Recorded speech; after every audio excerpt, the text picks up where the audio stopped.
Bonjour et bienvenue. Aujourd'hui, on plonge dans une histoire assez folle. L'histoire de la destruction totale d'un lieu sacré au 1er siècle, un événement qui aurait dû anéantir une religion. Mais au lieu de ça, ça l'a forcé à se réinventer complètement, à se transformer pour survivre. C'est vraiment une leçon incroyable de résilience. C'est la question centrale, la question qui va nous guider. Qu'est-ce qui se passe? Qu'est-ce qui se passe quand le cœur battant de toute une culture, de toute une foi, part littéralement en fumée? Comment on se relève de ça? C'est ce qu'on va essayer de comprendre. Alors, pour bien saisir l'ampleur du choc, il faut qu'on fasse un petit voyage dans le temps. On retourne en Judée au 1er siècle. Il faut s'imaginer une province sous domination romaine et l'ambiance, disons-le, était plus que tendue. C'était électrique. Et au cœur de cette province, il y avait un lieu, le Temple de Jérusalem.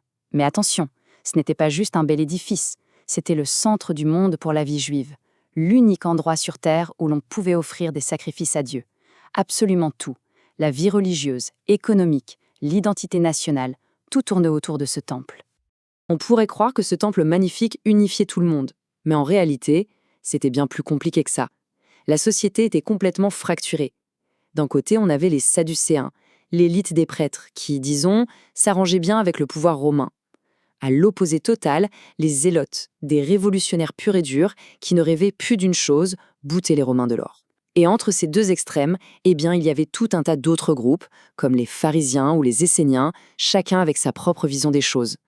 Donc, si on résume, une occupation étrangère, des impôts qui sont perçus comme écrasants, des tensions identitaires très fortes et des disputes internes constantes entre les différentes factions. La pression n'arrêtait pas de monter depuis des décennies. La Judée, c'était vraiment une poudrière. Il ne manquait qu'une toute petite étincelle. Et bien sûr, cette étincelle a fini par arriver. On entre maintenant dans le vif du sujet. La guerre. La grande révolte. Le moment où tout a basculé. Face à cette révolte, la réaction de Rome a été, romaine. C'est-à-dire méthodique, organisée et absolument impitoyable. La guerre a duré des années. On voit les légions romaines, menées d'abord par le général Vespasien, puis par son propre fils Titus, qui vont reconquérir le territoire, pas à pas. Ils écrasent tout sur leur passage, se rapprochant inexorablement de Jérusalem. Et puis, l'année 70. Une date à retenir, c'est le point de non-retour. L'apogée de la guerre, l'année de la catastrophe absolue. Après un siège atroce, Jérusalem finit par tomber. Et avec la ville, c'est le temple qui est détruit. Le cœur de la vie juive est arraché. On a un témoignage direct de cet événement, celui de l'historien Flavius Joseph, qui était sur place. Et ces mots, ils font froid dans le dos. Il parle d'un spectacle d'horreur, du rugissement des flammes. Il faut vraiment essayer de se représenter le traumatisme. Ce n'est pas juste une défaite militaire, c'est la fin d'un monde.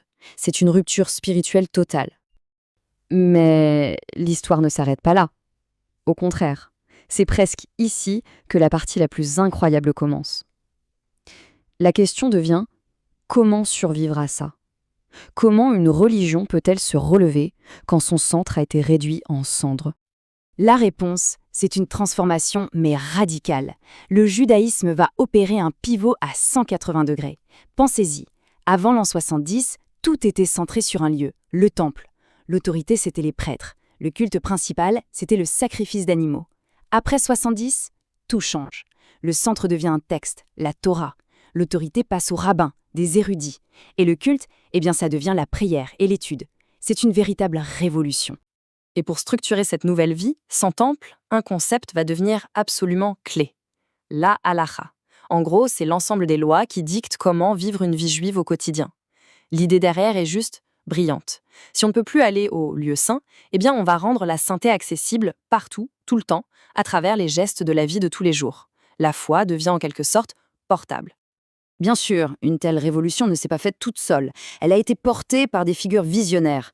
La tradition nous parle de Yohanan ben Zakkaï, un sage qui aurait réussi à s'échapper de Jérusalem pendant le siège pour aller fonder une école, une académie, dans la ville de Yavne. Et c'est là, à Yavne, que tout va se jouer. Ça va devenir le nouveau centre intellectuel, le laboratoire où le judaïsme du futur est en train de naître. Alors concrètement, comment on bâtit sur des ruines? Ils ont posé 3 nouveaux piliers. Premièrement, la prière est organisée, formalisée, pour venir remplacer symboliquement les sacrifices qui ne sont plus possibles.